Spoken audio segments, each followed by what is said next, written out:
How's it going, guys? Welcome back to another edition of the Athletes of Podcast. Back again with my good buddy Kiran. I know some of you guys recognize Kiran from our WWE chats, but today is all about Arsenal. And also, Kiran, by the way, people do love our WWE conversations, so we have to record another one before WrestleMania. So those of you who do love WWE, keep in tune. We'll be bringing another episode quite soon. But as I mentioned, today's all about Arsenal. And I don't apologise, by the way, for wearing this United gear. It's an invasion. So I'm not going to apologise for that. But listen, let's get straight into Arsenal. Listen, we've spoken a lot about Arsenal season so far away from the podcast. And, currently at the moment, top of the Premier League, qualified top of the Champions League group, in the Carabao Cup final, in the next round of the FA Cup. Like, from the outside, it would seem, as despite there been a few wobbles in recent times, right, in recent weeks, it feels like Arsenal haven't really got a lot to worry about and they're on track to achieve what they want to achieve this season. But like, how do you feel about it? Are you still confident about Arsenal seasons and the prospects, or are you a bit wary of what could possibly go wrong? Well, for the North London derby, I was at a watch along in the O2, and after the game, I was speaking to some fans, and they were like, "Oh, we're gonna do it," and I said, "We have to take it game by game." And the reason why I say that, I mean, you have to take it game by game anyway. It's funny that we start with this topic because yesterday I was talking to someone and they were like, they were Arsenal fan. I don't think we do it. And I understand why. But then the example I used, and it offered them some comfort, was when Man City won their first league title with, I think with like 7 or 8 games to go. Yeah. They were about 8 points behind Man United. And very close towards the end of the season, in a must-win game, they came to the Emirates, needing to win. And I think Arteta scored, didn't it, to make it 1-0. Yeah, he scored a banger. And they probably thought, it's done. United dropped a couple points, letting them back in. But my point is, even their first title, they won it on goal difference. So they didn't even win it like cleanly. Expect that it's going to go right to the wire and just hold firm in your faith that we can do it. Because we can do it. Now, will we do it? That's another question.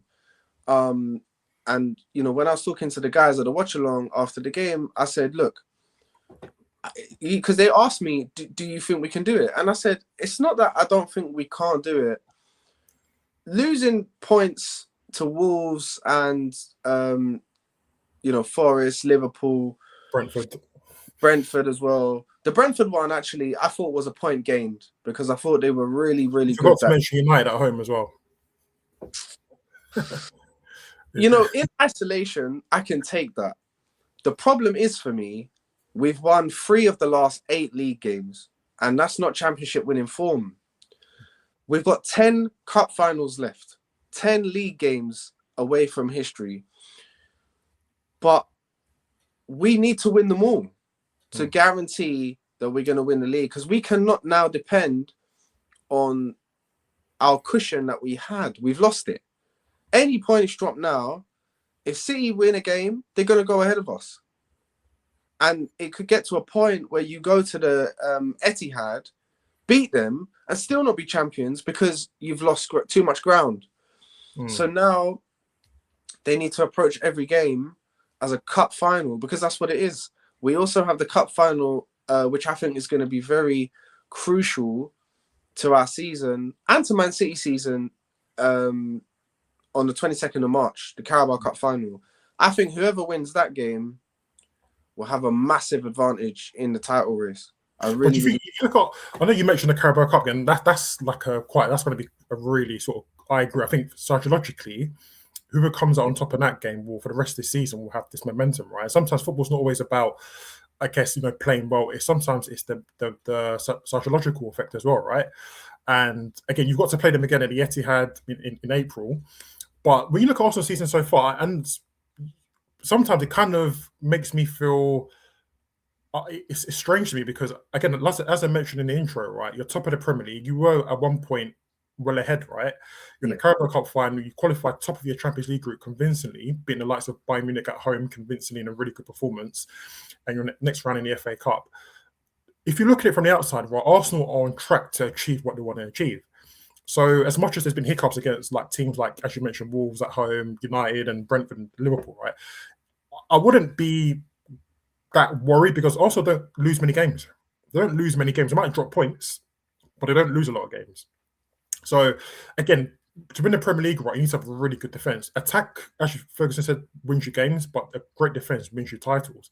So I'm looking and thinking, well, if I'm comparing both Man City and Arsenal, there's still a chance that City can lose games, right? Because I'm not convinced about them. But Arsenal, as much as they won't play well at times, they're not going to lose many games because they've got a real solid base at the back, and that's what their team really, and all the success in recent years, has been built upon. So I'm still like thinking, well, you guys should be a bit more, listen, this is our year now. We're in a great position in all competitions. So why can't it be our year? Well, I think, you said there that we don't lose many games, but we're dropping points. The dropping of the points now is as good as a loss because we can't afford it. We don't have the cushion anymore. So now the team need to win. There is no other option. Yep. There's no more grace to say, oh, that was a good point, a well-earned point. No. Any points now, any singular points, any draws, that's it. That's curtains for the title. And you said, why don't people believe? The trust isn't there. I said after the Wolves game, the trust is broken. Even smashing Tottenham, that's a given for Arsenal. I'm sorry, Tottenham fans, but you're our dogs now. You hear me? You man are going to the Championship. So just. Well, you actually believe that they're going to get relegated? I don't think they will, but I think they will. Because you look at the injuries they have to key players, especially attacking players, they just look so void of any fight. I think the last bit of fight they had, they gave in the first half against Arsenal, but once that second goal went in, they were dead and buried. But just going back to what you were saying, the trust is broken, and 3 wins in 8 games doesn't really fill you with confidence that these are players to be trusted. I said to you many times off camera, I felt that in the summer and the previous summer, the dressing room needed to be shaken up. And what I meant by that is when you finish second multiple times and you come so close and then you don't win, it stays with you. Psychologically, it stays with you. And you start to question yourself, can we actually do it? And so I feel like what Arsenal should have done is they should have brought in more winners. Bring in more winners, but not the likes of Jorginho and, players that are going to be just on the fringe and they're just going to be sitting on the bench. No, bring players into the team that have actually won. Because apart from Declan Rice, you look at that, though. I'm looking at players like, I think obviously going back a couple of years, right, you brought in Jesus Zinchenko, who he worked with at Man City, who won the league a couple of times there. So they've got that mentality. They probably weren't maybe guaranteed starters every week at City, but they were part of an environment that Arteta knew quite well, and they won leagues, won the Champions League finals, etc. And then obviously you mentioned Declan Rice there. But if I'm looking at Declan Rice, as much as he's a winner, I'm looking at, okay, what's he won? And he's won a UEFA Conference League. And that's probably not at the level in terms of winning major trophies like you're talking about, like bringing winners who have won big trophies, you know what it's like to be in a team that wins. So as much as they bring in players who have won stuff, I wouldn't say that they're like the key, I guess, members, because in their teams, apart from Declan Rice, who played at West Ham, won a Conference League, Zinchenko and Jesus were almost like squad players at Man City. They played a part in them winning trophies, but they weren't the likes of Silva or Company or Guerrero. Do you know what I mean? Mm-hmm. But if you look at when they came to Arsenal were 5th, and had been smashed towards the end of that season, that before they came in. They come in the summer, and our level just goes up like this. And since then, we haven't made similar types of signings where the players have actually got experience of winning. Like I said, Declan Rice and Viktor Gyökeres, they have experience of winning trophies, but no one else. So that's for me an issue, because now you're putting too many inexperienced players into an environment and saying, handle the pressure, go and win. It's hard. 1 year you can do it, but basically Arteta's asked the same core group of players. This is the 4th year in a row now. The same core group, go and win. And eventually, you have to look at other stuff off the pitch, like the psychological aspect, the social aspect, and say, maybe we need to look at some of these things rather than let's just get new players and fling them in. Because but as football changes, because I remember listening, I want to get your take on it as well. I listened to Emmanuel Petit and Martin Keough in recent weeks saying that fans need to kind of stop being negative and really get behind the team when it comes to, because it seems to be, obviously we use the word bottle a lot, right? And a lot of it's banter between the fans, right? But there's almost like a psychological effect to the point where, as you mentioned, they've not handled that pressure. Well, they've been there and they've not been able to handle that pressure and get over the line. But Petit and Kiran are saying, well, listen, the fans have got to stop being negative. They've got to get behind the team. But if I go back to maybe the teams that you grew up watching, right, going back to the late 90s, when Arsene Wenger came in and they won the 98 Premier League, I don't think that team, that experience of winning the league, not the Premier League, but the league, right, but they managed to kind of beat United at that stage, get over the line. So I guess it can be done, right? Because Wenger didn't have much experience in the league. The players they brought in, maybe Nicolas Anelka at the time, I think Kiran played in that team as well. Petit was in that team with Vieira. They didn't have much experience of winning the Premier League, but they managed to get over it at that point. So as much as you're talking about, the players haven't been able to handle it because they've not been there a lot, sometimes it can be done. Yeah, it can be done, but we did have experienced winners still at the club.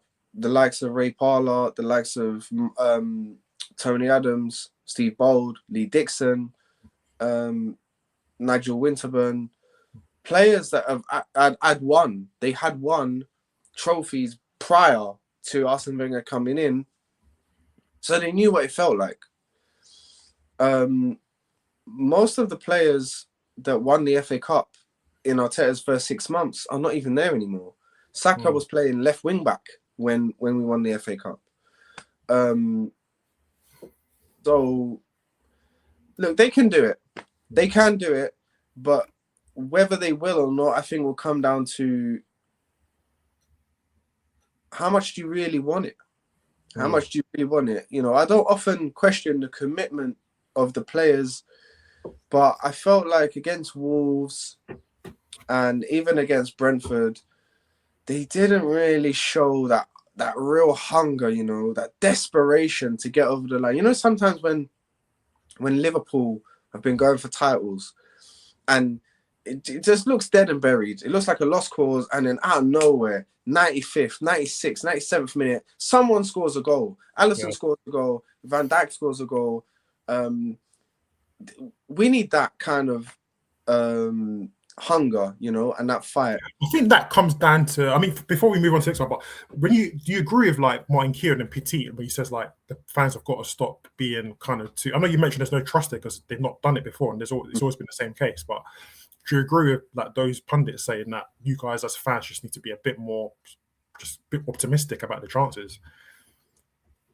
I think if it was our first or second title race, then I would agree.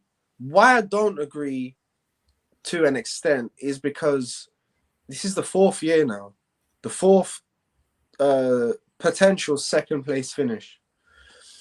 So until the players do it, you never really 100% confident that they're going to do it, because these, like I said, these same players have disappointed the fans already. And there hasn't really been like wholesale changes to the dressing room. Arteta's brought in Gyökeres. He's starting to hit form now. Eze, for some reason, is in and out of the team. I'm sure we'll touch on that as well. But it's the same core group of players. So you're asking us essentially to have faith in the same people that let us down last year and the year before and the year before. It's difficult, you know? Yeah. I mean, you mentioned there about Liverpool, and, you know, when they were going for titles, they would get these last-minute winners. My mind goes back to when I think Origi scored at Everton in the last minute. Yeah. But you're talking about a team that was driven by a manager who was all out. I mean, if you look at Klopp, you look at, we move on to Arteta now. You look at Klopp and Arteta, both of them a bit different in their approach to football. One of them is quite high intensity, attacking play, heavy metal, as he called it, and others. Arteta is probably more sort of defensively focused, you know, solid, hard to beat. I guess really efficient in terms of not letting in goals, but also when it comes to set pieces and taking chances, they're efficient. You know, we look at Arteta. There's been a lot of talk about Mikel Arteta this season, and, you know, the football's not great, and this is his last chance to win something. I personally feel like, as you mentioned, it's been 4 years now. I think there's got to come a point where he has to deliver a trophy. Like, I'm not talking about the Carabao Cup, which you guys are in. I'm talking about the league and the Champions League, purely because as we speak right now, and as we're recording, you're top of the league and you've qualified quite comfortably in the Champions League. And I think that at one point in this season, people were saying Arsenal were the best team in Europe, right? So he's definitely created something really good there. And I feel like probably now is his chance to really get over the line, deliver that big trophy, because I think his workers deserve that. I don't think people look at Arteta and they criticize him, but I feel like the reason why Arsenal fans have expectations now is because he's built that. You know, when he took over after Unai Emery, the club was at a low, right? And he came in there, gradually built it up, brought in certain players. I know he was unpopular with getting rid of the likes of Lacazette and Aubameyang, but in the long run, you've seen the benefits it's had. And as we speak now, he's built a really good team. And as we said, one of the best, probably the best team in Europe in terms of being hard to play against and what they were doing, particularly in the early stages of the season. So for you, is it now or never for Arteta? If he doesn't win the Premier League or a Champions League this season, I'm not saying win a trophy, because I think he'll win like FA Cup or the Carabao Cup. I think they're in a great position. But I'm talking about if he doesn't win the big ones like the Champions League or the Premier League, for you as a fan, is his time up? Yes. Yeah, absolutely. I think,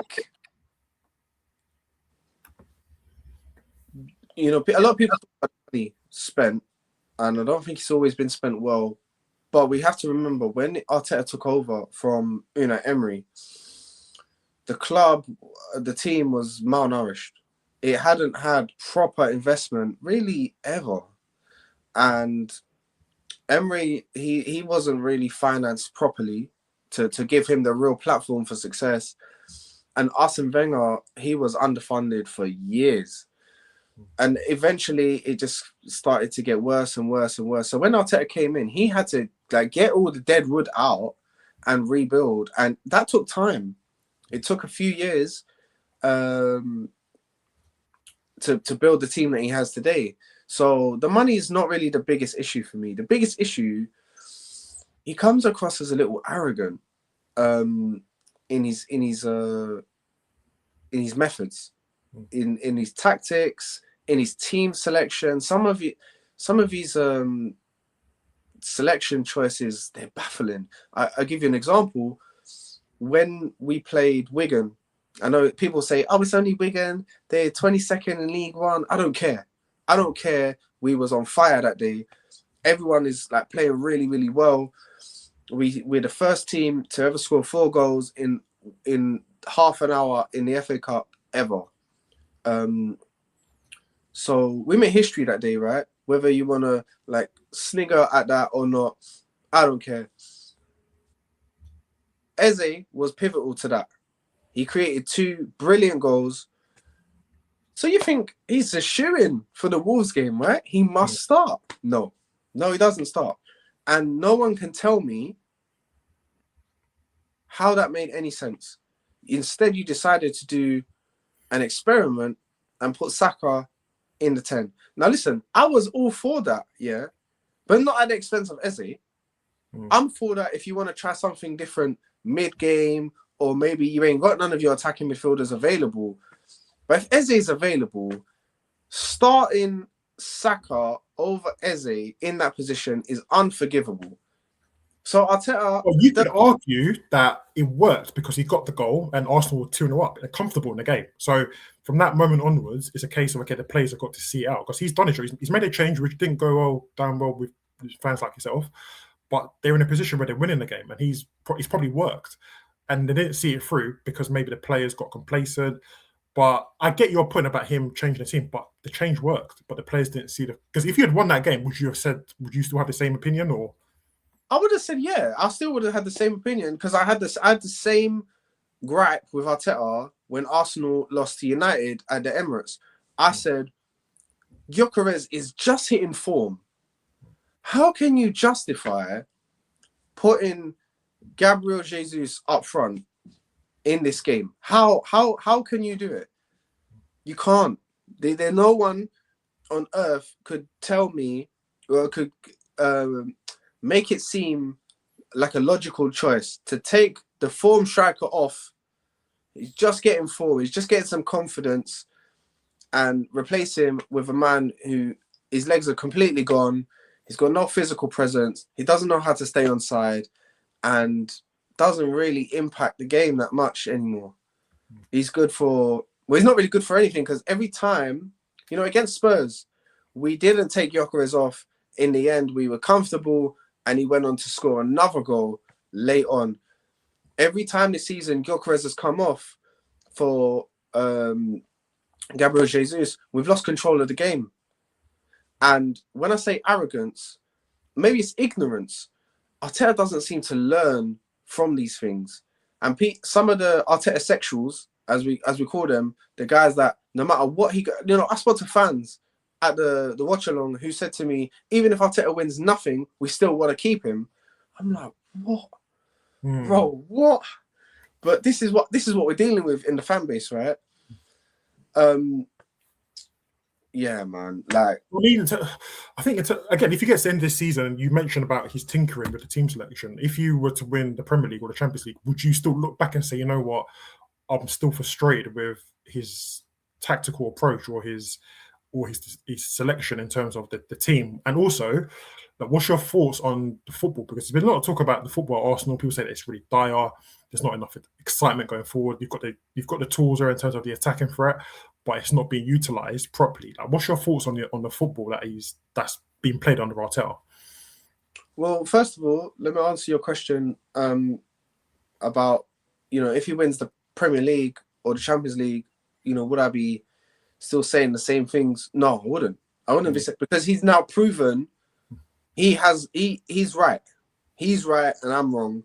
And so why not just trust the process there? Because if you're in a position, like I mentioned, to win all these competitions, because you could win a treble this season. That's how you could actually win a treble this season. Because, like I said, the trust is broken. Now with Arteta, the trust was broken in the 23-24 season, when I think Arsenal won 8 of the last 9 games.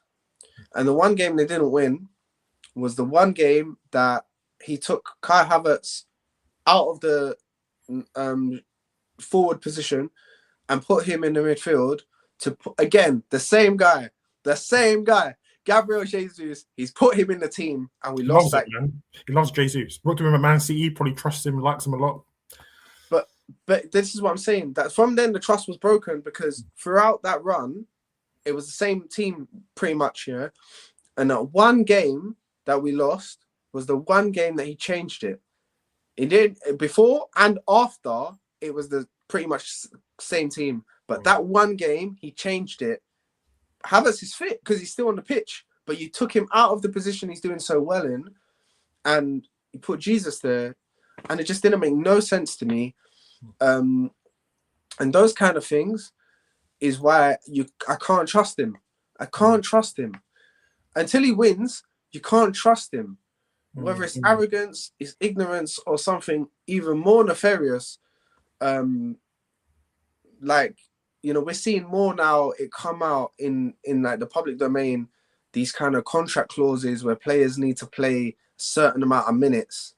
We've seen it at Barca with Lewandowski, where they basically told him, "Don't score because we have to pay, we can't afford to pay the fee."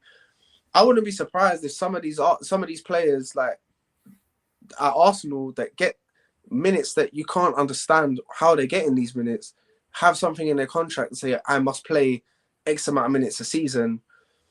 I wouldn't be surprised because otherwise it's inexplicable. But I would trust him if he wins. But the problem, you've had 3 successive years of not winning where we've been up there and then we've fallen off. People saying trust the process, but it's only March 1st. There's still 2 full months. Champions League final ain't until June or the end of May. So it could even be a longer season than 2 months. You still got the World Cup as well in June, which as well. But I mean, in terms of like the football underneath Arteta, what's your opinions on the football? Because people complain that it's not great. But then I look back to the Arsene Wenger years. He played great football, but didn't really amount to much more, to a lot. But with Arteta, it's probably more, I guess, reserved football in terms of the attacking threat. But as it stands, it's getting results. I mean, do you agree with the fans who some people have called it terrorist football on social media? Like, do you agree with those fans? I mean, sometimes, look, like you said, we used to play the best football in the league under Arsene, but we had no spine, no steel, no grit. So we'd get bullied by teams like Bolton, teams like Stoke. Bolton, it's Middlesbrough. Just go. You go to away grounds, West Brom, Tony Pulis, like they just knew Arsenal's weak points, right? And they'll exploit those weak points. Watford. So, it's difficult to, the thing. People always misconstrue what Arsenal fans are saying to clip it, right, and to turn it into like this viral moment. But the truth is, the fans are not complaining about the football period. What the fans are saying is, if you're going to play this haram ball, then at least win. Like we were not playing like that fluidly against Wolves, ended up dropping the points. Brentford, we weren't really ever in the game, in my opinion. So, like I said, that was a good point. But Liverpool, they actually dominated us in the second half, and we needed the points more than them. Nottingham Forest away, again, same kind of thing. So, and then even Man United at the Emirates, I thought United thoroughly.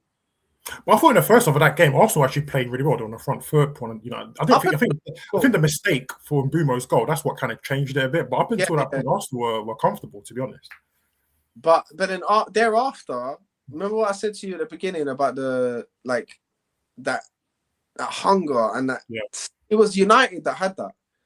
And so, it all comes from the manager. Like you said, with Klopp, Liverpool were essentially built in his identity, right? My fear is that Arsenal are built in Arteta's identity. And it's like very timid, very coy. It's not... Listen, I'm not saying I want Arsenal to be expansive and go and win six. I mean, I would love for us to go and win my six. thing is, though, it's like, if they played expensive, because I'm looking at it purely based off where your club wants to be as we speak, which is top of their leagues, of the Champions League and Premier League, in a Carabao Cup final, in the next round of the FA Cup. If Arsenal played expansive football and they're in the same position as they are in now, right, what difference is that going to make? Because you can still play really good football and be where you are now, but he's not really playing great football. He's still in a position to win these trophies. So it's like, well, if he plays expensive football or it's more risk-free or maybe risk football, you can say maybe, just what's the difference? Because you're in the same position that you want to be in anyway. I think the thing is, I think the fans are more looking at it like, you see those games that we could have won to go like 14 points clear if we'd have won all the games that we could have when City were dropping points and we didn't capitalize. None of them can you really say Arsenal were really knocking on the door. They were beating down the fence to get that win. They were just kind of like tapping it. They were tapping it, you know, and like, so that's the frustration. The frustration isn't that we're playing shit football and winning, because we want to win. We're so starved of success. We'll take it any way we can get it, right? Yeah. But the problem is the success is now on a knife edge. It's now on a knife edge. So now the style of football is under the microscope even more so, because if we do fail again, that will be yet another like X against Arteta's name. That, you know, not only was the mentality not there, the football wasn't there either. You know, it was so negative. It was, you know, it's more like let's not lose. You feel like, Kiran, do you feel like you guys, obviously before we move on to the next one, but do you feel like you guys as fans, when you go to Emirates, because you talk about Arsenal at home this season, right? The games against United, Liverpool at home, even Wolves were just about won the game months ago, right? Do you guys feel like you as fans create the atmosphere where the players get nervous and they can't, because after every misplaced pass or every, you know, if there's no runs or if they miss a chance, there's this kind of collective groan at the Emirates that kind of puts players under pressure as to a point. If you compare it to maybe a club that's really get behind their players when it's difficult, there might be a bit of a difference there. Do you feel like as fans you guys contribute towards the negative atmosphere at home? Yeah, I do agree with that. I think the reason is, though, I'm not defending it, because I have actually called fans out and said that, you know, really, I think that also plays a part in why players don't take as many risks, because they're afraid of messing up and being cooked on social media and, you know, just by the fans in general. The match-going fans, by the way, are a lot different to the fans that you see on social media. I talk to a lot of match-going fans, and their perspective is a lot more like moderate compared to like some of these guys that just have a meltdown after every result. But yeah, the players definitely will be feeling the pressure from the fans and the groans and stuff. But what I would say, it's logical. You've gone so many years without winning the big one, right? The Premier League. And the reason the fans are so anxious is because they're so desperate. And I think sometimes they don't see that same level of desperation from the players, from certain players. It's difficult to really organically cultivate a positive environment. Trust me, if we win this title, you'll see the whole atmosphere transformed. You really will. But until that happens, the fans are always going to be filled with anxiety for a number of different reasons. Some of the reasons are not even anything to do with the football, Rich. It's more to do with social media. It's more to do, if Arsenal don't win this title, I'm going to get bantered all summer. Even the World Cup's not going to be enough to save me from the cooking that these rivals are going to give me. I get it. I mean, for me personally, I just want to win. I'm to win, but I get that other side as well. And this is it's all part of it, isn't it? It's all, actually, when you're competing for big trophies, you're going to have periods where you have to hold your nerve, innit? You're going to have to get through those tough moments. And again, probably I look at it in terms of, well, they're getting the points. These points might be minimal points. It's probably not taking full advantage of it, right? But maybe these points they're getting might be worth something in April and May when they really need it. So as much as it's a point game, it's still points drops, right? But you just never know, because I'm looking at the team chasing this Arsenal team. I'm not convinced. Yes, they've got good individuals, and they've got a manager who's been there and done it many times, but it's not the City of old. And I can't see that City team being the same one in 18-19 who won 11, 12 games on a spin. I can't see them doing that. And that's why I'm thinking, okay, Arsenal still getting points. Maybe in April, May, Arteta will benefit from that, and the players will benefit from that. But I think, just before we move on, I mean, so for you, Arteta, he's got to win, or there's no more excuses. That's it. Yeah. If he doesn't win the Premier League or the Champions League, then I personally don't see how it would be logical to keep him, because in the previous years there was always a mitigating circumstance as to why Arsenal didn't win. In 22-23, you could say Saliba's injury cost us. 23-24, we got to within 1 point of winning the league. We took it to the very last day. So you came really, really close, right? The following season, there's no squad. We didn't do nothing in the summer, and it was a pitiful challenge, really. This season, though, you've strengthened in all areas. So really now, there's no excuse. What could the excuse really be?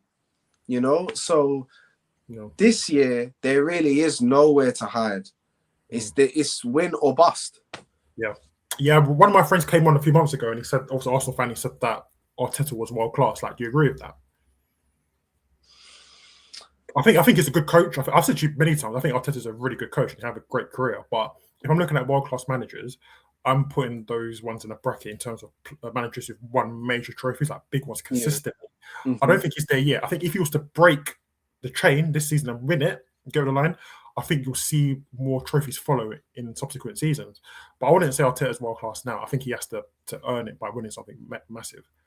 I think he's on the cusp of it. See, I think it's quite complex because Arne Slot won the Premier League last season, and I don't personally think he's a world-class coach or a world-class manager. He's decent. He basically used Klopp's philosophy, won the league with Klopp's players. He's brought his own players in. Now he's playing his own philosophy, and you see where Liverpool are, right? Yeah. So winning doesn't necessarily elevate you to that degree.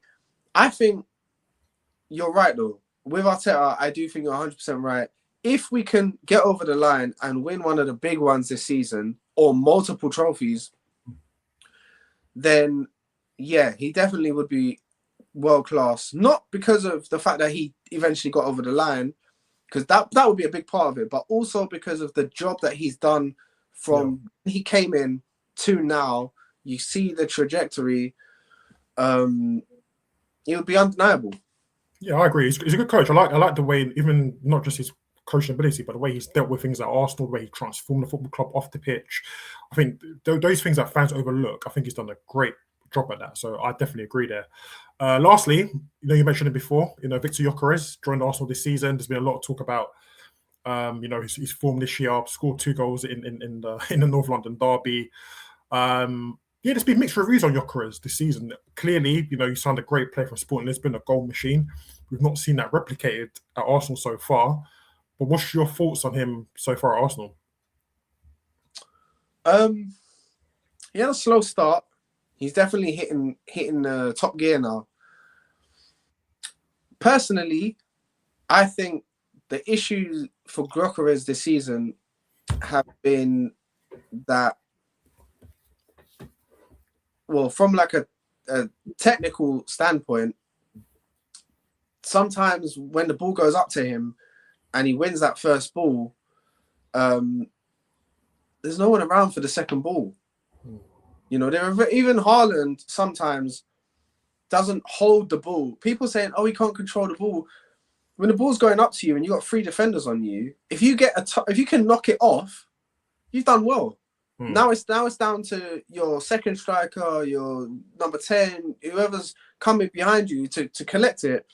But Arsenal spend too much time in their own half, so there's nobody there. Yeah. And then people will say, "Oh, he's useless." Da, da, da. I don't agree with that. I think he's. I think personally, I don't think Haaland's great a lot. I think Haaland's biggest strength is running in behind and finishing. Those are his two biggest strengths. And City play to that. They play direct, and they play balls not over the top of defenses, and where he can space he can run into. And I think that's probably his biggest strength. I agree with Gyökeres. I feel like you look at him at Sporting, he had a lot of space to run into, and his finishing was very, very good. So I think they should play more. I know you mentioned they playing up the ball to him, and he doesn't hold up. He's not really great with his feet at times. But look at his finishing. His finishing is really good. Yeah. And I would say, like, if you look at every single game that he's played this season, how many opportunities to shoot has he really had? Too often, he's picking the ball up 30 yards from goal. He's not Cristiano Ronaldo. He's not going to smash it into the goat. You know? The goat. So it's like, play to his strengths. And, you know, I don't want to go too far off topic, but it's the same with Eze. Last season, Eze was Palace's best player, and he had a magnificent season, won the FA Cup, became a hero for them, right? He's club legend. You bring him into the club, same like with Gyökeres, you bring players to the club. If you weren't going to play to their strengths, why not sign someone else? Sign someone that is going to fit your style, you know? Do you know why? Because it's pressure. When you rave about Eze potentially joining Tottenham, he was Chris Palace's best player last year. Gyökeres, the goal scoring form he had under Amorim at Sporting, there's pressure from the outside. Okay, we've got to sign these players. They're in form. They might be the difference in terms of us winning the league and not winning the league. But clubs will see that. You know, the people who work in the hierarchy will hear this noise and they're thinking, well, we can't miss out on him, because if we don't get Gyökeres this summer, he might go to United, he might go to somewhere else, and we might miss out on these players. So it's more of a case of we're going to sign them and we'll see how we can integrate them in, as opposed to, as you said, sign players who can play to the strengths of, because it makes sense to do that. But a lot of clubs nowadays make signings because they're going to miss out on these players potentially. It's like the lap at Chelsea when he went there, didn't really work out. Do you know what I mean? Yeah, no, I 100% agree with you. But, yeah, you know, I actually do think that Gyökeres is the key to Arsenal winning the league. I think if they can help him carry on his goal-scoring form, and he has more games like the one he had against Spurs. I know Spurs are like pretty shit, but I don't really see even against Man City, they don't really come up against this type of striker. There aren't many of them around like this, burly, physical, and like you said, he's a lethal finisher.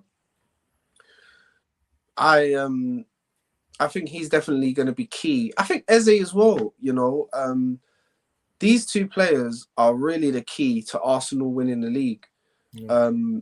But just to finish off with Gyökeres, I think he's been unduly criticised, because if you actually watch football with your eyes, you'll see most of the time he's isolated up there. And the way that Arsenal have used him, they don't like... It doesn't really look like how a big team would play. Like, you get it up to him, and it's almost like they expect him to hold off the defenders, bring it down, and then drive towards the box and score. And it's like, come on, he's not Ronaldo. What are you expecting here? You know? Again, another reference for the GOAT, man. Keep referencing the GOAT. R9, I'm not that idiot. Come on. But no, you're right. I think you're right. I think he can. I think, but sometimes again, it comes down to maybe Arteta's picking the right games to play them. He knows the right moments to play them, and he knows the right stage of the season to bring these players in. And fans might be saying, "Well, why is he not starting every week?" And they've got a valid reason for that. But maybe he's thinking, "Well, I'm picking and choosing games that these guys are going to turn up in, and I can guarantee they'll make an impact in." But listen, yeah, look, it's been great to talk about Arsenal. So listen, if Arsenal don't win the league this season, like how would you feel though? League of the Champions League, would you feel embarrassed or? And you're right, the World Cup won't save Arsenal fans this season if you don't win it. I'd feel broken. I'd feel broken, but you know why I'd feel broken? Not because of the rival fans. I'm used to that. You know, it's been 20 odd years since we won the league. I feel broken because I don't really trust the owners too much in terms of like caring enough to say, we haven't won again. Do we really care about winning, or is it just keeping Because like I said to you before, a lot of Arsenal fans, they're actually happy just to be in the race. And if they get second and Arteta stays, yeah, they're happy, right? For me, I'm sorry, I've been alive for all three of Arsenal's title wins. So that's not good enough for me. But I don't trust the owners.